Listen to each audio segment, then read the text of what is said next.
Tenemos con nosotros al pastor Tony Espín. Bienvenido, pastor, a este podcast, el podcast de Abdías. ¿Cómo está usted? Muy bien, muchas gracias. Estoy emocionado, estoy muy contento y creo que vamos a pasar un buen tiempo. Así que, pues muchas gracias también a esta hermosa casa, al podcast, a todos los que están trabajando. Les felicitamos y bueno, un honor, un privilegio estar aquí. Muchas gracias. No, pues el gusto es nuestro. Realmente estamos muy bendecidos, estamos muy contentos de poderlo tener aquí en Listra, en el podcast de Abdías. Y pues nada, vamos a comenzar con nuestra pregunta base y ahí nos vamos tendidos como bandidos. ¿Quién es Tony Espín? Bueno, creo que esa pregunta, no sé si me la han hecho alguna vez, pero voy a resumirla. Es interesante el poder plantear este tipo de cuestionamiento, pero a grandes rasgos, pues hace 20 años, este 21 de agosto, vamos a cumplir 20 años que Dios nos alcanzó siendo o trabajando en el crimen organizado, poniendo nuestra parte de inteligencia humana al servicio del equipo que no es del Señor, y pues fuimos alcanzados. Dios nos llamó y pues ya han pasado 20 años, los cuales hemos tratado de conocer más del Señor y prácticamente yo diría que Tony Espín fue un carbón arrebatado del fuego con un propósito, y actualmente pues es lo que estamos haciendo. Me gusta mucho cómo lo dice Humberto Ley en su libro cuando habla del evangelismo, y él dice: hacer evangelismo es como cuando un indigente le dice a otro indigente dónde hay pan. Y eso es lo que soy alguien que no tenía vida y que a raíz de que llega Jesús a mi vida soy una persona que vivo pleno y que vivo recordando de dónde Dios me sacó. Ahorita vemos el éxito, vemos libros, vemos que se va a las expo, ha ido a algunas partes de la República Mexicana a predicar con el grupo de alabanza, con su iglesia, con todo. Pero siempre hay un testimonio de salvación. ¿Cuál es su testimonio de usted? Pues como lo comentaba, crecí en una familia bastante disfuncional donde papá no estuvo, mamá tuvo que irse también por la misma situación económica precaria, pero sobre todo por violencia matrimonial. Mi papá hizo familia con varias mujeres y pues así crecimos en una total desolación y ambivalencia emocional. Y desde muy pequeño mi grande sueño era ser un narcotraficante, tener mucho dinero. Y así es como llego a los Estados Unidos en la etapa preadolescencia y me empiezo a meter en esta situación de las pandillas en Chicago, en los Estados Unidos. Logramos escalar, logramos hacer, como ellos lo dicen, cierto respeto, hasta que toqué fondo, caí en la cárcel. Yo era adicto a diferentes metanfetaminas, la más conocida, la cocaína, y así fue mi vida hasta los 19 años, que fue cuando el Señor llega a mi vida, la cambia por completo. Yo estaba en muletas porque acaba de pasar por un proceso de una pelea donde me rompen tibia y peroné, depresión, intento de suicidio, muy dependiente a estos estupefacientes, y ahí fue cuando el Señor me habla de amor, me enamora, y fue interesante porque lo hizo a través de una hermana, la hermana Martita, ahí en Cabo Coral, en los Estados Unidos. Me recibe y me dice: bienvenido a casa, hijo, y me da un beso y me quiebra. Yo no estaba acostumbrado a llorar delante de la gente, pero yo tenía tantas carencias, tanto odio. A mi papá le había prometido que lo iba a matar, odiaba a los cristianos porque había tenido malas experiencias, y llego ese día y la hermana me recibe, me da un abrazo y me quiebra, y lo demás es historia. No me acuerdo de la predicación, pero esa mujer con un espíritu increíble, una hermana puertorriqueña que ya está en la presencia del Señor. Después, cuando me iba a la escuela, a la universidad teológica, se acercaba y me decía: ten, hijo, $5 para tu coca, porque sabía que hasta la fecha sigo tomando bastante coca. Ya ahora de la líquida, ¿no? Ya de Estoy orando para que Dios me quite eso.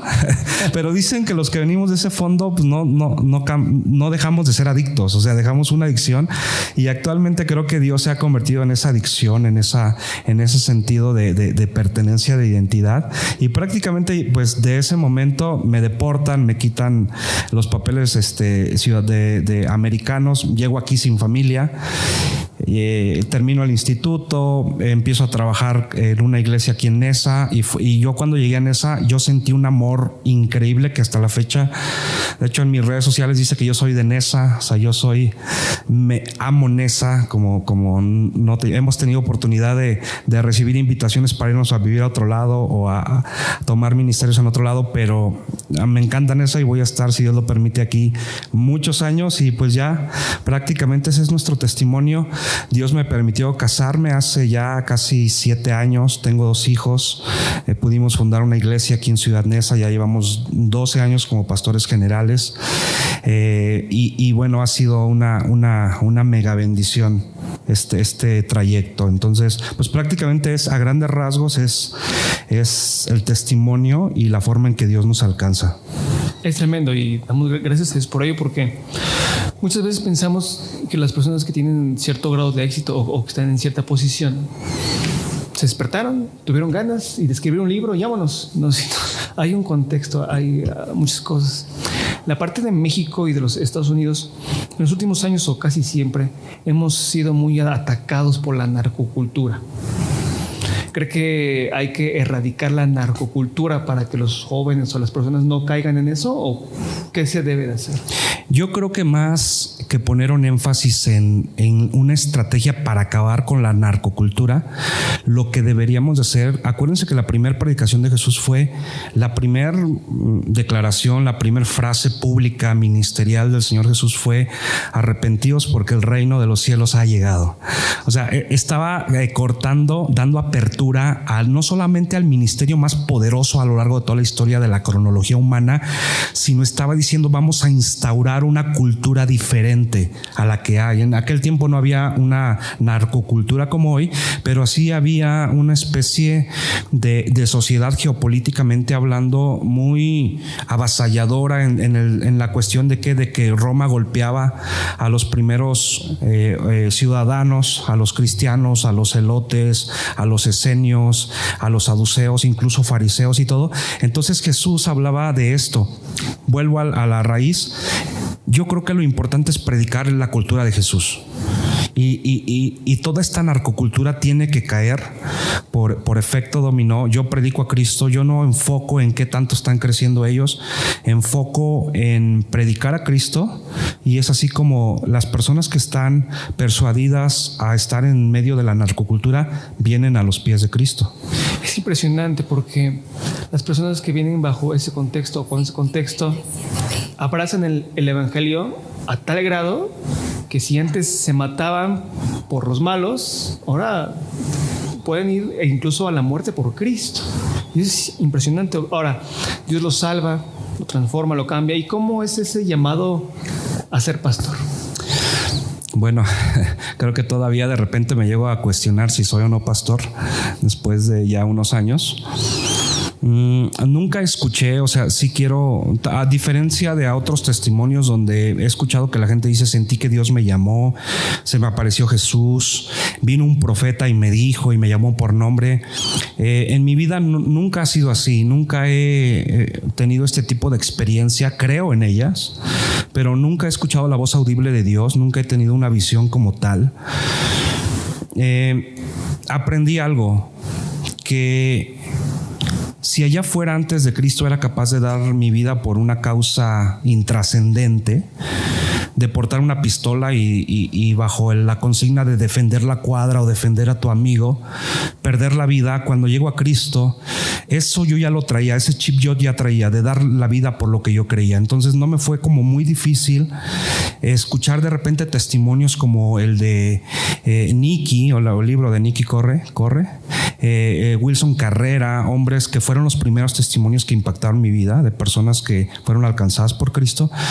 Y actualmente pues creo que la base de lo que estamos nosotros haciendo es llevarlo al plano de de comprender. A veces hay gente que me pregunta, ¿cómo sabías que eras pastor? No sé, yo solo trabajaba, yo solo estaba, no me pedían las cosas, pero yo estaba en la reunión de varones, en la reunión de niños, bueno, hasta en las reuniones de mujeres yo estaba, y no porque tuviese una confusión en mi sexualidad, sino porque yo sabía que Dios tenía algo. Entonces yo me sentaba hasta atrás y porque yo tenía una hambre de conocer a Jesús, yo tenía un hambre, yo decía, me sanó, me curó mi adicción, estoy impresionado. Y realmente yo no descubrí, empiezo a estudiar, termino mis estudios medios superiores y entro a la Universidad del Sureste de la Florida. Y después es cuando me deportan en ese proceso, entro aquí a estudiar al seminario y simplemente yo lo hacía, o sea, me invitaban a predicar, predicaba, y creo que en medio de eso la gente me empezó a llamar pastor porque iniciamos la célula en una casa. Empezó, de hecho al inicio, te confieso, no me gustaba que me dijeran pastor. Le decía, pues díganme hermano, díganme amigo. Como que estaba un poquito renuente, ¿no? Pero al final siento esa parte y digo, bueno, me toca hacer esta función, y a la fecha resumo la pregunta que acabas de hacer, yo creo que yo me doy cuenta que tengo el llamado cuando empiezo a ver la necesidad en la gente me empieza a buscar y empiezo a ver el cambio en la vida de las familias, ¿no? Actualmente nuestro cuerpo de liderazgo es gente que llegó, la mayoría de ellos no vienen de otras iglesias, conocieron de Cristo bajo el ministerio que iniciamos. Y te puedo decir, por ejemplo, bueno, varios testimonios, ¿no? Pero cuando ellos me empiezan a confesar el testimonio y cómo Dios lo está restaurando, es ahí donde yo digo, pues creo que mi llamado es estar aquí, ¿no? Pastoreando. Y bueno, así han pasado los años. Y a pesar de los años podemos decir que Dios ha sido fiel, que Él ha sido bueno para con usted y para con su familia. Ahorita vamos a pasar a la historia de amor, pero eso es más adelante.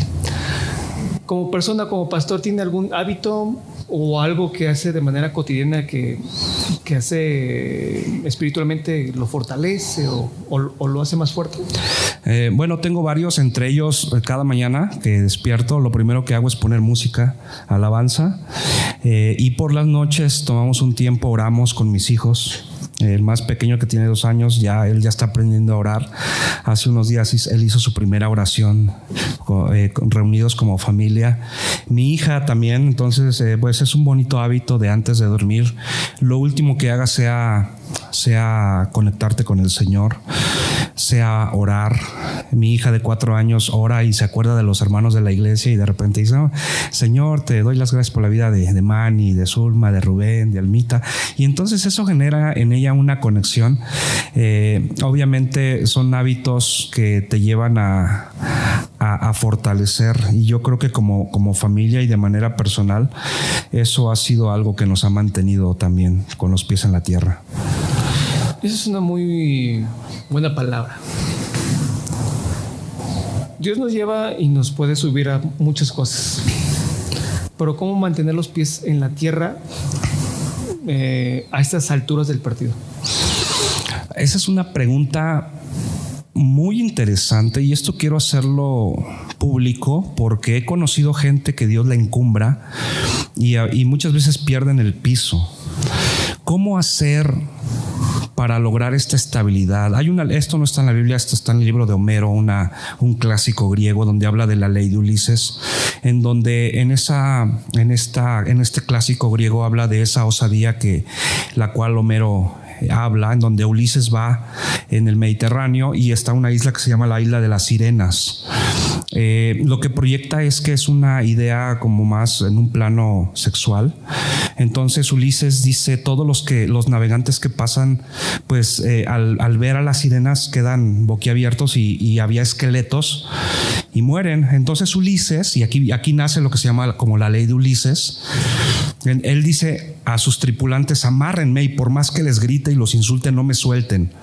Y pasan, y efectivamente él está amarrado en el barco, y cuando pasa él grita que lo suelten, pero no lo sueltan, y al final logra pasar y dice, qué bueno que me ataron. Entonces aquí hay que ser puntuales en esto. La ley de Ulises te habla de que debes de ser más inteligente que tú mismo, o sea, conocer tus debilidades ¿Y qué es lo que nos hace no perder el piso? Por ejemplo, a mí hasta la fecha mi nombre con el de mi esposa, de hecho hoy nos toca hacer la acción en la iglesia para mañana, o sea, mañana voy a estar sirviendo, pero hoy yo voy a estar con la escoba, el trapeador y me voy a quitar mi saco y me voy a poner una playera y voy a estar limpiando el inodoro, la iglesia, porque eso es lo que te hace. Mi nombre sigue estando en la lista de talento.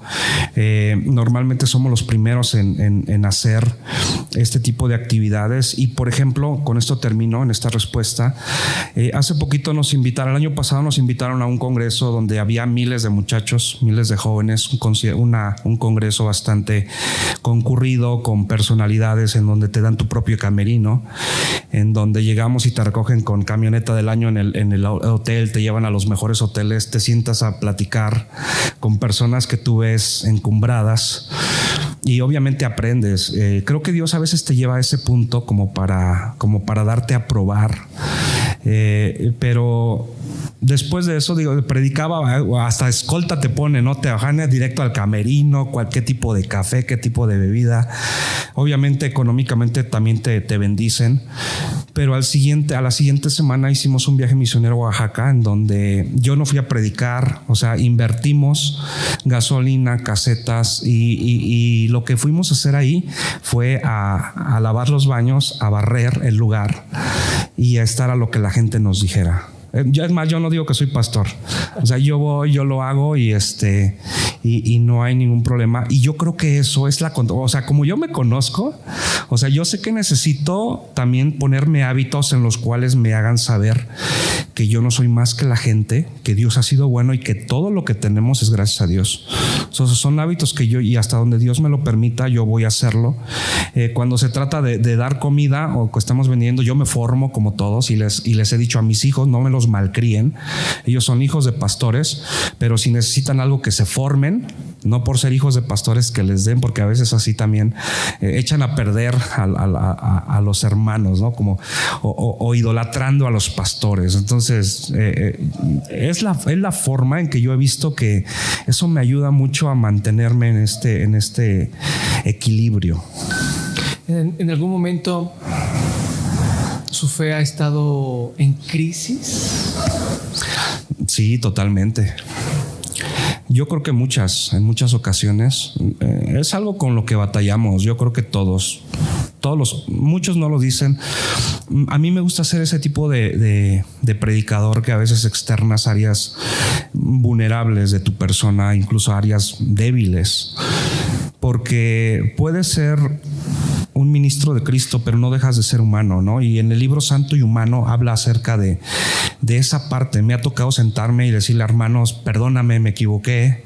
Y siempre les he dicho, mientras no sea algo moral, si tiene que ver con el carácter, también soy humano, estoy en mi proceso, también me enojo, también tengo esta parte y me ha tocado pedir perdón, porque a veces el carpintero cuando se equivoca echa a perder la mesa o la silla, se equivoca en un ángulo y pues tiene que romper y comprar otra madera para ponerle la pata a la mesa. Pero cuando el pastor se equivoca, las almas se van y posiblemente se van de Cristo.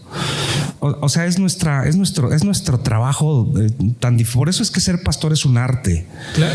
Ser pastor tiene que ser un llamado porque es algo tan hermoso, tan sublime, pero a la vez, si uno no es capaz de comprender estas dimensiones, uno cae en el desánimo. Entonces, muchas veces me ha pasado el desánimo. Me han llamado en este campamento que te dije de niños, que fue en Oaxaca. Llegando al lugar me marcan y me quieren extorsionar, me mandan fotos de mi familia y me dicen posiblemente cuando regreses ya no los veas. Me dicen sabemos dónde está tu esposa, tus hijos Dante y Joyce. O sea, te amenazan de muerte.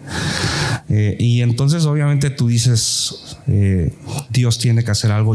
Ahí entré en crisis Y conociendo mi pasado, dije, yo estuve en un tiempo trabajando de aquel lado, o sea, de repente quieres regresar como los apóstoles, ¿no? Quieres decirle a Dios, o sea, yo sé que tú eres poderoso, pero déjame hacerlo a mí. Un domingo predicando de protección, llego a la casa y la casa rompieron todas las chapas, se metieron, nos vaciaron la casa, mi esposa llorando, mi niña señalando donde estaba la televisión y ya no estaba la plasma y dices, dije, voy a comprar una pistola, ¿no? O sea, me voy a comprar porque el día que se metan a robar, yo voy a estar armado para proteger a mi familia. Ustedes saben, en la humanidad, ¿no?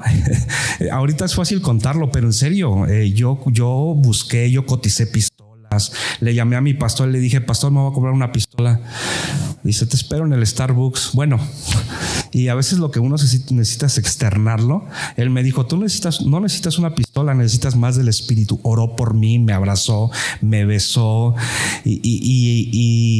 y fue un ungüento a mi alma. Y actualmente yo digo, Señor, me voy a predicar los domingos, pero la gente sabe que somos pastores y que la casa pues que se queda sola los domingos, pero no hay ningún problema. Pero sí pasas por esas crisis.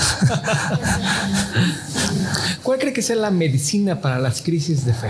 Yo creo que la conexión con Dios. Yo creo que también tener hábitos en tu vida, en tu familia, el hecho de conectarte con Dios te da una seguridad, el hecho de saber que como humano te equivocas, pero eso no te hace mediocre, eso no te hace de doble ánimo, porque repito, somos humanos. Y el seguir avanzando, el ser disciplinado. Y otro punto que voy a comentar aquí, lo que me hace también estar fortalecido es que, por ejemplo, yo nunca viajo solo, nunca. Me invitan a predicar, yo nunca voy a meterme a un cuarto de hotel solo, nunca. Siempre va mi esposa, normalmente, o me llevo a algún muchacho de la iglesia. Entonces yo nunca viajo solo, yo nunca ando solo, siempre mi esposa y mi familia conmigo, y nunca atiendo a hermanas en consejería si no está mi esposa. Nunca subo a una hermana a mi camioneta si no está mi esposa y va en la parte de atrás. Entonces fíjate, amigo, que todo esto nos ha permitido un equilibrio. Cuando me toca de repente, no sé, a mí me encantan las motos y mi moto la tuneo, de repente salgo, pero cuando salgo de repente le envío una foto a mi esposa, le digo, ya estoy en el taller. O sea, soy muy como trato de ser un poquito inteligente en ese sentido. Sé que mi esposa no me dice dónde estás, pero yo intencional, o sea, soy muy intencional. Entonces mi esposa en todo momento sabe dónde estoy y eso me ayuda porque la vida es muy cruel. Entonces por ahí no dicen no hagas cosas buenas que parezcan malas y en eso soy muy estricto. O sea, no me doy lujos como los que te estoy comentando y le digo a las hermanas, mira hermana, aunque esté lloviendo y si se está cayendo el cielo, prefiero pagarle un Uber, pero no puede subirse a mi camioneta si no está mi esposa. Entonces una buena medida. Es un buen consejo para todas las personas, para todos los hombres y también para las hermanas. Digo, no somos billete de 200, de $20, pero ¿cómo manejar las críticas y los ataques que podamos tener? Bueno, yo creo que es parte de la crítica. La unción se sufre. Ese día que te digo que se metieron a robar, llegó un amigo y me dijo, pastor, la unción la sufres tú para que otro la disfrute. Yo no entendía la dimensión de lo que me estaba diciendo, pero proféticamente me estaba diciendo esto. Y la crítica es parte de, o sea, yo me atrevo a decir y quiero decir, o sea, quien más ha comprado los libros no es nuestros amigos, no son nuestros amigos. Ellos lo quieren gratis. Ellos quieren que se los dé gratis, o sea, es una realidad. No quieren gastar porque soy su cuate. Ahora estoy generalizando, hay muchos amigos que sí me lo han comprado, pero hay otros que se dicen amigos y no lo compran, o de repente te vienen comentarios como que pues el tema no es actual, o yo podría escribir un libro mejor, ¿no? Entonces, críticas como, bueno, en la presentación del libro, ¿no? Se acercó un amigo pastor muy amado y me dice, no creas que todos los que invitaste van a llegar, porque a muchos no les va a gustar. Entonces es cuando tú dices, ¿qué vale más? ¿La amistad o el mole? Porque esto genera a veces también molestia. Entonces, ¿cómo lidias con eso? O sea, tienes que entregárselo al Señor y tienes que verlos y tienes que abrazarlos como si nada pasara. Algo que mi pastor, bueno, ese es otro punto interesante. Con mi familia somos pastoreados también, o sea, es un punto medular el hecho de rendir cuentas. O sea, mi esposa y yo rendimos cuentas. Nosotros siempre estamos en contacto con nuestros pastores. En nuestras crisis los llamamos, vienen, vamos. Y entonces, cuando vienen las críticas, mi pastor un día me dijo algo. Me dijo, hijo, tienes dos formas de pastorear: una con resentimiento, o dos, liberándote. Y me dijo, tienes que comprender que incluso en la iglesia local va a haber gente que te va a hacer la vida de cuadritos y nunca se van a ir. En serio, o sea, miren, deberíamos de escribir un libro que se llama Lo que los pastores callan, ¿no? Lo que callamos los pastores. Porque son crisis en donde sí, a veces hay gente que está solamente para hacerte la contraparte y no se van y van a estar ahí siempre. Y debes de aprender a amarlos, a saludarlos, a no hacer acepción, porque al final, pues es un llamado que Dios te dio. Claro. Y es algo que, por ejemplo, mi esposa ha pasado, una mujer que admiro mucho, porque ella llegó cuando la iglesia ya estaba formada y de repente la iglesia de solo tener un pastor, de repente pues ya que haya una pastora y esa situación es un tanto difícil. Entonces, ¿cómo enfrentamos la crítica? Perdonando, llevándolo a Dios, abrazando, y no es, repito, no porque seamos doble cara, sino diciéndole a Dios, pues tal vez no es su oportunidad. Y algo entendido: la gente que grita fueron niños no escuchados. La gente que golpea fueron niños golpeados. La gente que rechaza fueron niños rechazados. Los pastores que envidian fueron niños que pasaron por rechazo. ¿Y qué debemos hacer? Pues abrazarlos. No se puede, tal vez, digo, al propio Jesús no lo recibieron en Nazaret, dice, hizo pocos milagros, o sea, su gente, su familia no creía en él. Ahora, ¿qué esperamos nosotros, no? Entonces, simplemente tomarlo como una etapa de crecimiento, de madurez, y en algún momento tal vez esto pueda cambiar, pero si no cambia, pues es parte de, porque la unción, la bendición, la gracia, el denuedo sí trae mucha gracia con la gente, pero también va a traer situaciones de crítica, y hay que estar atentos también cuando uno pasa por este tiempo de crítica. Usted es de las personas y de los pastores que habla mucho de su familia, que los presume, y eso es muy bueno. Pero ¿qué significa para usted la palabra familia? Bueno, la palabra familia, si nos vamos etimológicamente, en el latín es la palabra famulus, que significa ser servidor de. Entonces, si hablamos de familia, es aquel que le sirve al que está al lado de. O sea, tú eres el servidor de tu esposo, de tu esposa, de tus hijos. Y en el contexto, repito, de latín tiene que ver con ello, con que yo le sirvo a mi esposa, que yo me caso no para ser feliz, sino para ser feliz a ella, y ella se casa para hacerme feliz. Y hablando ya de una manera concreta, incluso de una manera bíblica, tiene que ver con el dar la vida, con el conocer que somos un equipo, una tribu, que somos una comunidad. De hecho, somos la base de la sociedad, y por eso, y además de que nuestra visión como iglesia local es restauración familiar. O sea, nosotros apostamos mucho por las familias, hablando de hijos también.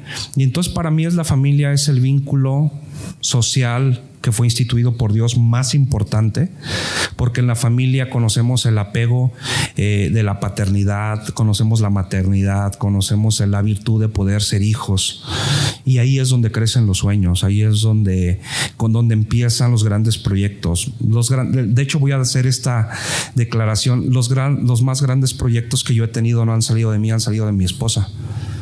Ella me los ha dicho, los ponemos en marcha. Y entonces es un equipo todo lo que hacemos. Por eso en cada presentación siempre vamos como familia. Mis niños se ponen el gafet, ¿no? de staff, y desde chiquitos mi niña, ahorita no está, pues ella saca los libros, los está poniendo y me dice: papá, pues ya vamos a vender libros. Entonces tratamos de que ellos estén en el ministerio, en la iglesia. De repente le regalaron un saxofón y de repente pues se pone ahí cuando me toca tocar el saxofón, pues ella está al lado mío con el saxofón, y eso es familia. familia, o sea, que ellos comprendan que Cristo es nuestra base de todo lo que hacemos y si es posible dar la vida por Él. Excelente. ¿Cómo equilibrar el rol familiar con el pastoral? También es una pregunta importante porque estamos llenos de actividades. No solamente pastoreamos, mi esposa es maestra en primaria. De repente la invitan a dar algún diplomado en alguna universidad, es tanatóloga también. Y todo el proceso, además ahorita está participando, de hecho el jueves que viene va a estar participando a nivel ya estatal en un proyecto que hubo en su escuela, ganó a nivel escuelas, después a nivel sección y va a estar representando al Oriente también con un proyecto de ahí de cuidados animales y hace su trabajo ella, ¿no? Pastoral ahí con sus alumnos, porque muchos alumnos pues el único lugar en donde se sienten escuchados es en el aula y mi esposa como maestra pues Dios la sembró ahí. Entonces, ¿cómo logramos dimensionar todo esto? Bueno, lo que hacemos es que un día a la semana lo dedicamos a la familia, en donde yo dejo el teléfono fuera, mi esposa también, nos vamos al cine, nos vamos a algún lugar a comer, nos encanta, nos vamos a Six Flags, pero ahí no contestamos llamadas y le he dicho a los hermanos, miren hermanos, ustedes son muy importantes, pero el día familiar yo no les contesto, a menos de que de plano sea una super emergencia. Pero las malas noticias saben que corren rápido. Pero tan importante para mí es la iglesia, pero en primera instancia mi familia. O sea, yo no podría ser pastor si no sé pastorear mi casa. No podría ser un buen maestro en la iglesia si no soy un buen maestro con mi esposa y con mis hijos. Entonces, con mi esposa, pues calendarizamos, estamos vinculados, nuestros teléfonos, agendamos, entonces, y respetamos el tiempo. Por más que de repente caigamos en fricción, nosotros hemos acordado no cancelarnos. Ya esto lo vemos ya en plano de consejería matrimonial, pero sí, ¿no? Hay pastores que se friccionan y al otro día ya no atienden a un matrimonio. Entonces son acuerdos que tomamos y esto nos hace el poder ser disciplinados en el calendario, nos hace poder cumplir. Repito, no solamente fungir como pastores, de manera personal soy profesor en 2 universidades, en el seminario, en donde pues hay que sacar las materias, hay que estar viajando, hay que estar teniendo la familia, reuniones familiares y aún así llegamos a la reunión del tío, al cumpleaños del sobrino. Nos gusta porque te voy a decir algo, amigo. La gente que no es cristiana, a mí me encanta llegar a reuniones no cristianas y que ellos vean que somos diferentes. Si ellos están tomando, o sea, yo me siento, tocamos un tema, hablamos del tema, no nos cerramos y por eso de repente algunos amigos nuestros se han dicho, oigan, ¿cómo ustedes se saben si pensamos que eran cristianos? Porque a veces piensan que somos ignorantes. Y entonces cuando empezamos a hablar de temas de política, de socioantropología, o sea, tocamos el tema en la mesa y hemos logrado también impactar a la familia, repito, porque también ellos necesitan de Cristo. Claro. Entonces pero ¿cuál es la clave? Un calendario, una buena agenda y respetar lo que como matrimonio hemos decidido hacer. Yo creo que ahí está la clave para poder hacer esto y muchas otras cosas más. ¿Hay algo que se arrepiente de no hacer o decir en algún momento de la vida? Yo creo que sí. Por ejemplo, voy a hablar de una crisis existencial y un trauma que no son chismosos aquí, ¿verdad? En el podcast tampoco. Cuando yo estuve en los Estados Unidos, que de no tener nada a tenerlo todo. De hecho, en una de mis carencias, yo nací en Cuernavaca y había un McDonald's ahí en el Casino de la Selva. Y yo cuando pasaba, de repente lo veía y decía, wow, ese lugar es para gente muy rica. Y nunca fui a comer ahí. Y cuando llego a Estados Unidos, pues hay un McDonald's en cada esquina ahí en Chicago. Y era muy barato. Entonces, ¿dónde crees que yo desayunaba, comía y cenaba? En el McDonald's. Ahí desayunaba, comía y cenaba. Pues sí, el combo te costaba $3.25 wow. Y te daban el Double Whopper, ¿no? Y en las mañanas el Bacon, Egg and Cheeseburger. Para los que hablan españoles, la hamburguesa que tiene tocino, un pan con con jarabe en medio y bueno, bien riquísimo, ¿no? Y entonces yo me deslumbré y dije, wow, esta vida está muy padre. Y así fui creciendo. Me dan la licencia de manejo, yo obviamente con mis adicciones, pero como incurro en diferentes arrestos por portar arma, por llevar droga, me quitan la licencia, me quitan mi social y yo pierdo toda vinculación como residente en los Estados Unidos, y fue algo que a mí me dolió mucho porque después me alejan de mi familia. Y yo me lamentaba y decía, ¿por qué fui tan tonto? Que muchos quieren tener papeles y yo los tuve. A mí me quitaron todo y me deportaron. Y yo mucho tiempo me arrepentía y decía, ¿por qué no cuidé mi residencia? O sea, ¿por qué aún siendo cristiano? ¿Por qué? Porque mis amigos se casaban, tenían sus propiedades y yo no.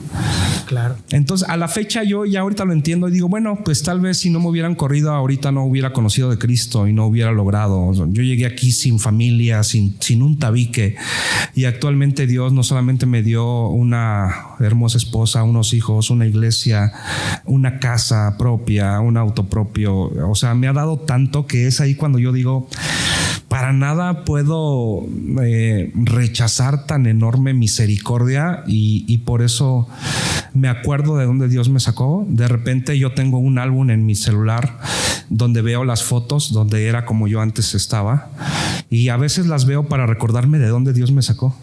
Entonces digo, actualmente Dios ha sido bueno. Y entonces, ¿de qué me arrepiento? Bueno, yo tal vez de no haber aceptado a Cristo antes.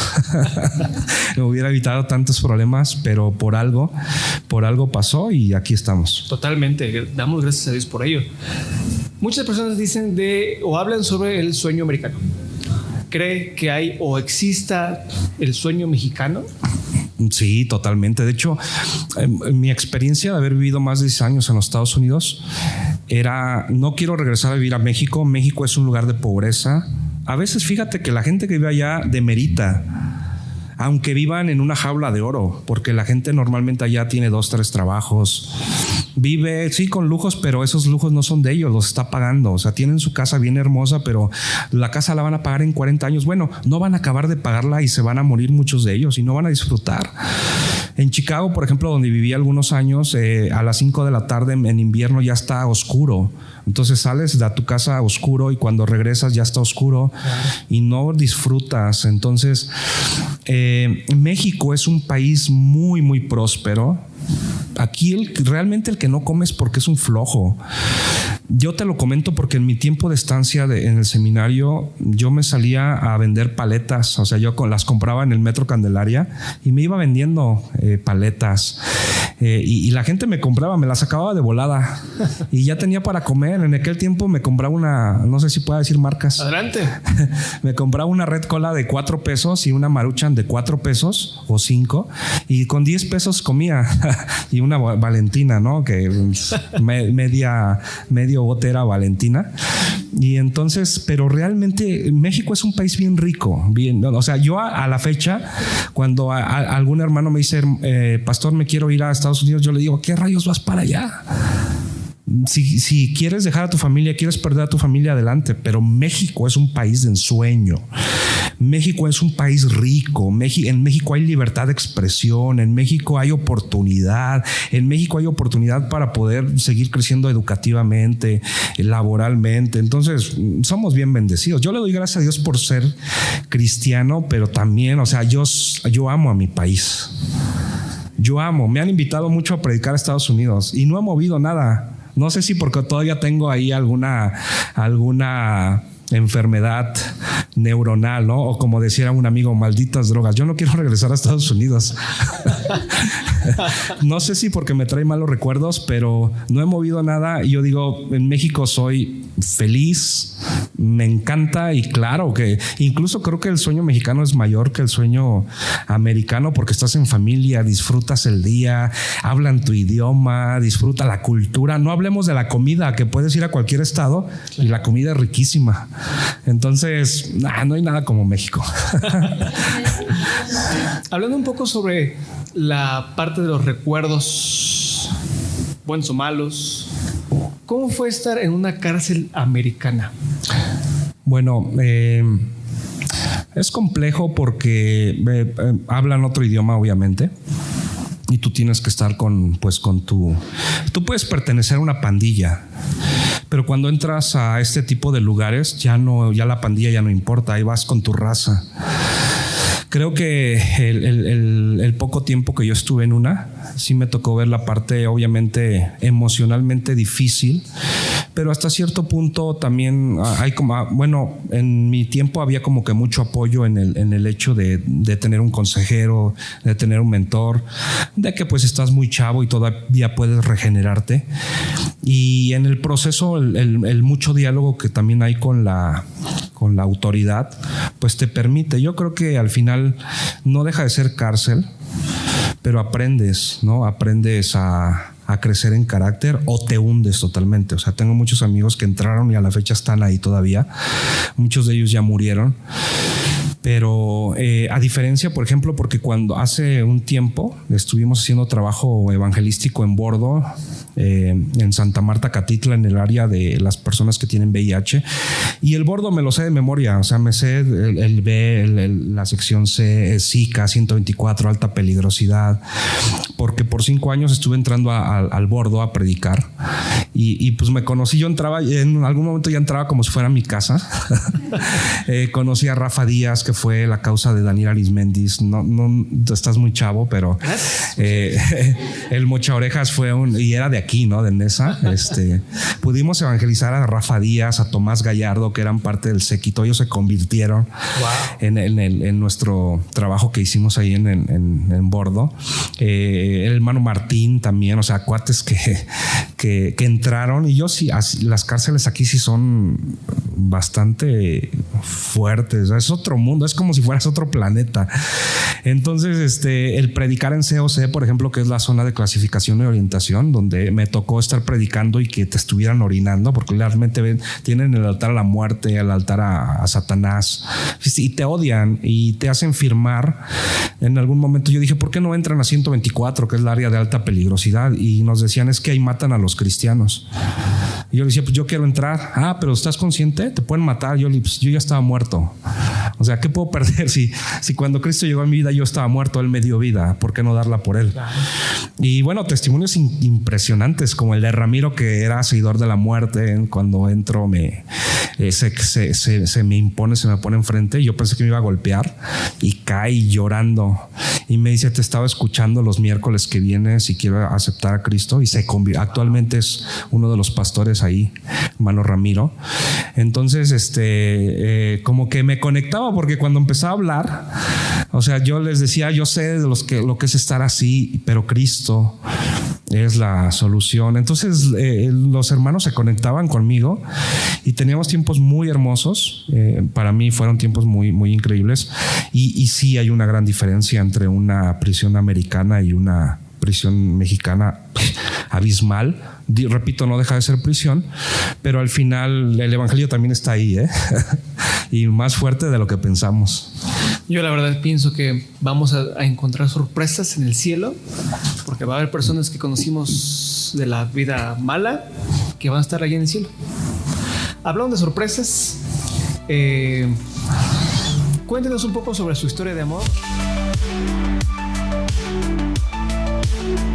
Disfruta cada sorbo, vive cada instante. Un momento coffee. Bueno, voy a contar la historia mía. Mi esposa tiene otra. Pero fue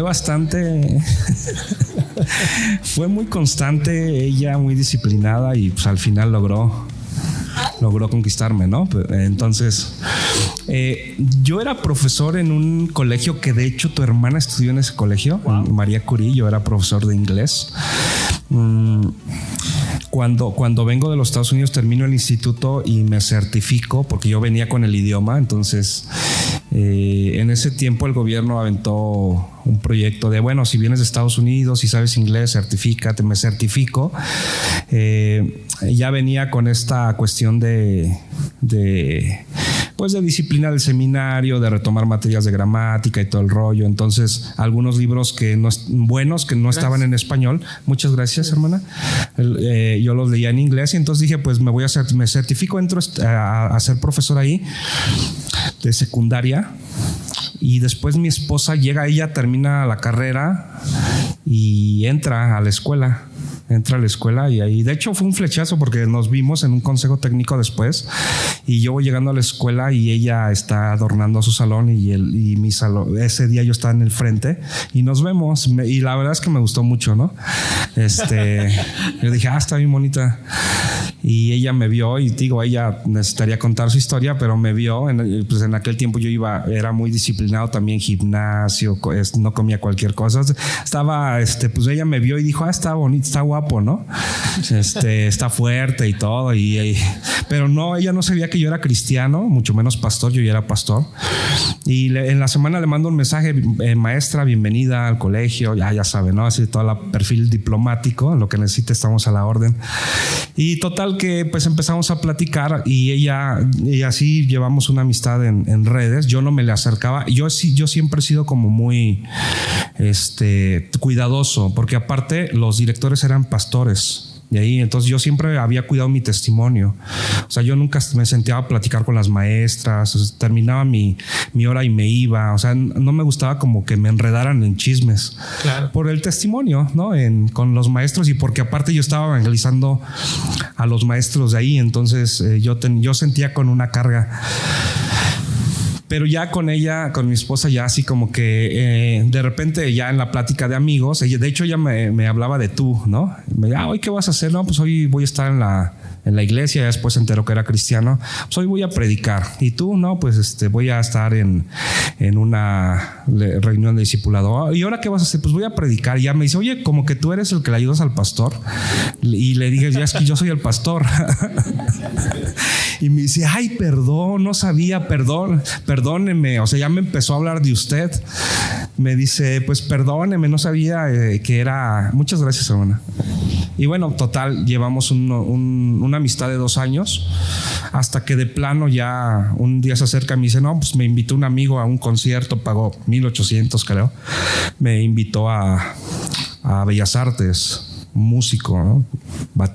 Buen baterista. Yo soy baterista, pero empírico. Entonces yo sentí ya como que otro brother quiere empezar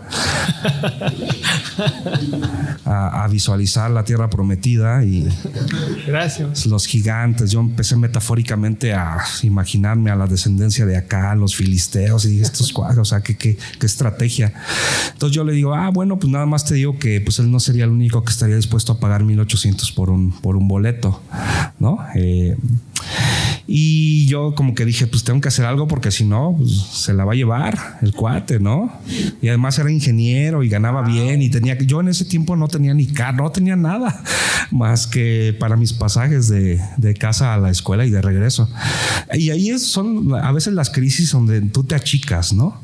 Pero dije, no, total que nos tomamos un café y ella de plano me dice, ¿qué quieres? Y le digo, pues la verdad quiero todo, quiero casarme. No le pedí ahí, seguimos, y el 23 de diciembre del 2017 la invito a tomar un café en el restaurante Porfirio enfrente de Bellas Artes. Busqué a su mejor amiga de la primaria, de la secundaria, de la prepa, de la universidad, a la gente más importante de ella que yo no conocía, pero los contacté, le hice una megalona de, no sé, tal vez unos 15 metros para cubrir Bellas Artes. Un amigo que tocaba el saxo me echó la mano. Y entonces ya cuando íbamos, bueno, le doy el anillo allá arriba, enfrente, y entonces asoma y toda la gente, mayormente que ella conocía, pues enfrente, y el letrero, ¿no? ¿Te quieres casar conmigo? Se pone a llorar, entran mis suegros. Eso quedó, le hicimos un live, de hecho. Hicimos un live, entra mi amigo el saxofonista y después bajamos y en cada piso había conocidos de mi esposa con carteles. Entonces su mejor amiga de la secundaria pues estaba, felicidades, eso estaba, fue un poquito, porque eso sí me dijo, si me vas a pedir que sea algo fuera de lo normal, ¿no?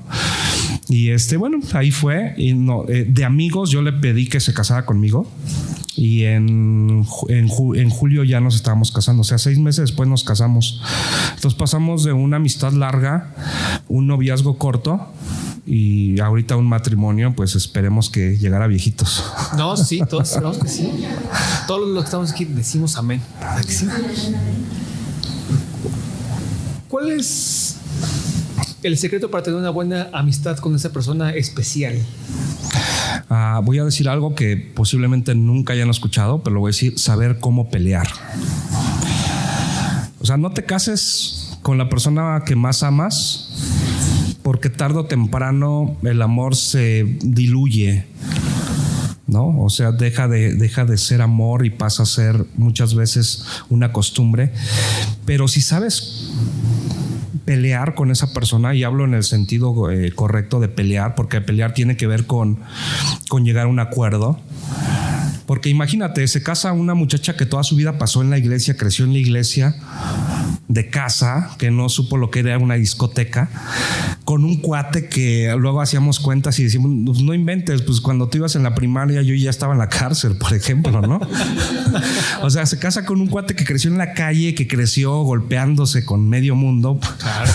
O sea, son dos culturas que las crisis matrimoniales fueron fuertes al principio, porque además se casa mi esposa conmigo idealizando la figura del pastor, pero de repente dice, no, pues es que el pastor de repente también está de mal humor, o de repente voy a decir esto porque digo, estamos en confianza, ¿no? Se pasa el alto entonces en la consejería, pastor, es que mi esposo salió de predicar y pues se pasó el alto, ¿no? Digo, estoy dando un ejemplo. Entonces, porque tiene que ver con carácter.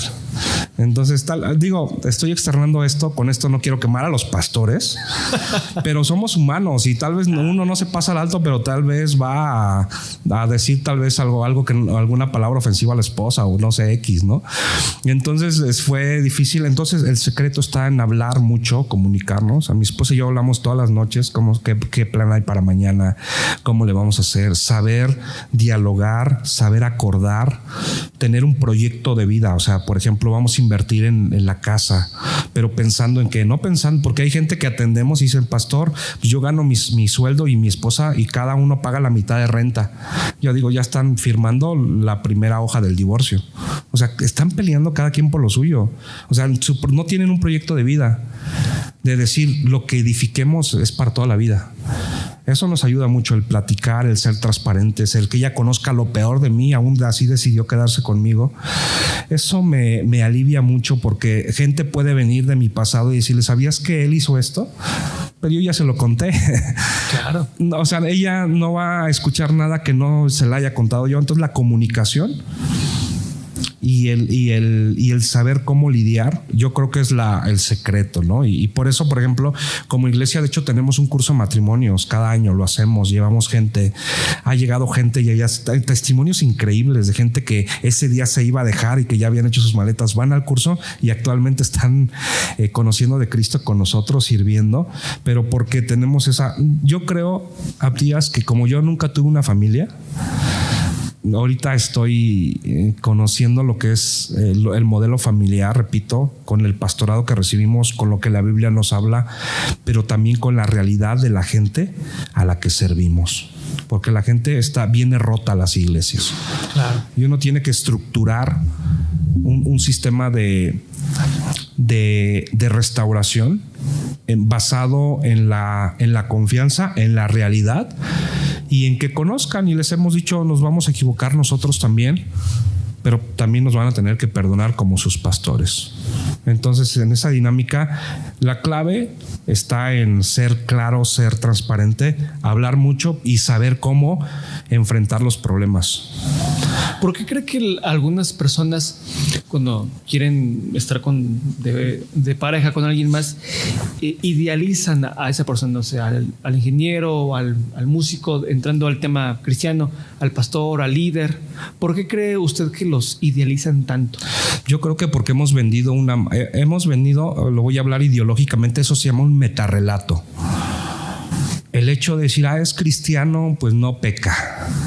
Es cristiano, no tiene errores. El pastor, ya saben que anteriormente era el pastor en el púlpito, pero pues el pastor, ¿no? El ungido de Dios. Y claro, son títulos que la Biblia habla, pero somos tan humanos como cualquier persona, y entonces cuando hablamos en este punto a veces idealizamos el hecho de decir, bueno, para empezar, ¿no? Yo he estado en muchos foros juveniles en donde nos ponen como panelistas y las preguntas, ¿no? ¿Cómo saber qué es el amor de mi vida? ¿Cómo saber cuál es la idónea? Y yo siempre les digo, bueno, bíblicamente Dios no te la va a dar. O sea, Dios no te la va a dar porque Dios no se va a comprometer a que esa persona va a ser la pieza que tú necesitas en el propósito, ¿no? Tú tienes que buscar, pero ¿en base en qué? Bueno, también ¿qué vas a ofrecer? Porque hay hermanas que dicen, no, pastor, ora para que mi hija se case con un apóstol, hijos de pastor, empresario, predicador. Y uno dice, hermana, su hija ni se congrega. Para empezar. O sea, hermana, lo que usted está pidiendo está idealizando. Su hija está aspirando a casarse con un don nadie que no tenga trabajo y que tenga una motoneta que no la va a pagar. Los papás la sacaron porque los papás se encargaron de hacer un auténtico flojo que todo le dan. Y lamentablemente su hija también. Le dieron todo y entonces su hija no quiere saber nada del evangelio. Entonces no pretenda que su hija se va a casar con una persona como la que usted describe. Entonces esa idea del hombre perfecto no existe. No deberemos de quitarnos eso. Entonces creo que en ese sentido, Abdías, los culpables a veces hemos sido nosotros como líderes de idealizar, ¿no? De decir es que el cristiano es así. No, debemos de hablar de realidades y por eso, y hablar de manera, cuando damos que jóvenes se van a casar, damos el prematrimonial y hablamos de todo eso. No solo eso, también tocamos la parte neurológica, la parte de los hemisferios, porque son diferentes. O sea, la mujer es totalmente diferente, sus conexiones neuronales son tan conectivas de hemisferio a hemisferio, y la de los hombres son así más lineales. Por eso el hombre tiene la capacidad de quedarse así. Y la esposa le dice, oye, y entonces la esposa ya está pensando en otra.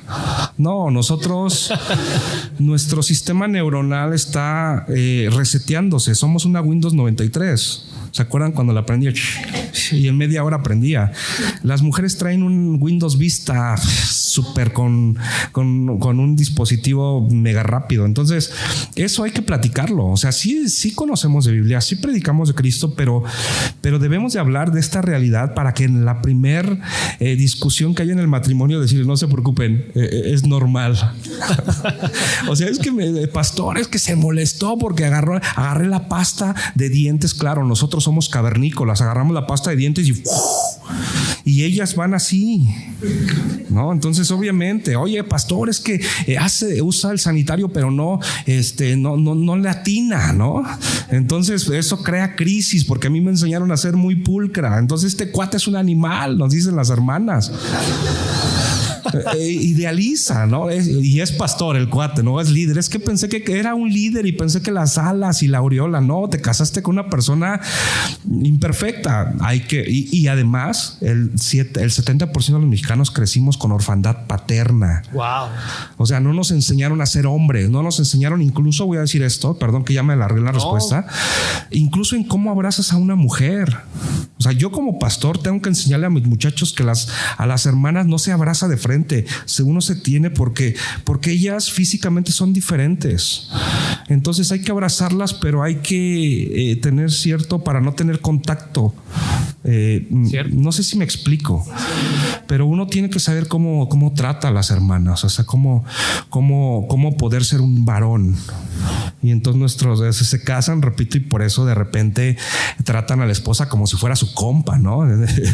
Y ella es una mujer, ese es vaso frágil, la Biblia dice. O sea, ellas son diferentes.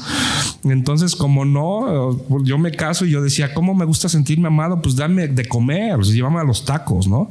Entonces yo recién casado llego con los tacos con mega grasa y a mi esposa no le enseñaron eso. Entonces decía, yo no quiero tacos. Y entonces entraba en crisis porque yo decía, me rechaza. Entonces ella me tuvo que decir, a mí no me gustan los tacos. A mí me gusta otro tipo de comida. O sea, son cosas ya en la práctica, y entonces ahí uno tiene que abordar el tema y decir, bueno, no idealices porque la realidad es otra. Para las personas que todavía no se han casado o que piensan tener una familia, ¿qué es mejor, tener un curso prematrimonial o consejería matrimonial? Yo creo que ambos. O sea, el punto es que, por ejemplo, para empezar, nosotros damos prematrimonial también cuando nosotros hemos conocido a los muchachos, y muchas veces los muchachos dicen, es que el fin es la boda. Y nosotros dijimos, no, o sea, es el inicio. O sea, ahorita estás conociendo que se perfuma, que le gusta usar saco, que es muy educado. O sea, te está enseñando una cara, pero ya casados va a ser otra. O sea, te vas a casar y en la luna de miel van a empezar las broncas. O sea, es la realidad. Y eso que no estoy tocando temas de intimidad sexual, que es otro rollo que hay que abordarlo, ¿no? Temas, por ejemplo, si uno de los dos es estéril, que sí se casan, pero hay que abordar ese tema y decirle, mira, ella no puede tener hijos, ¿estás dispuesto a casarte con ella?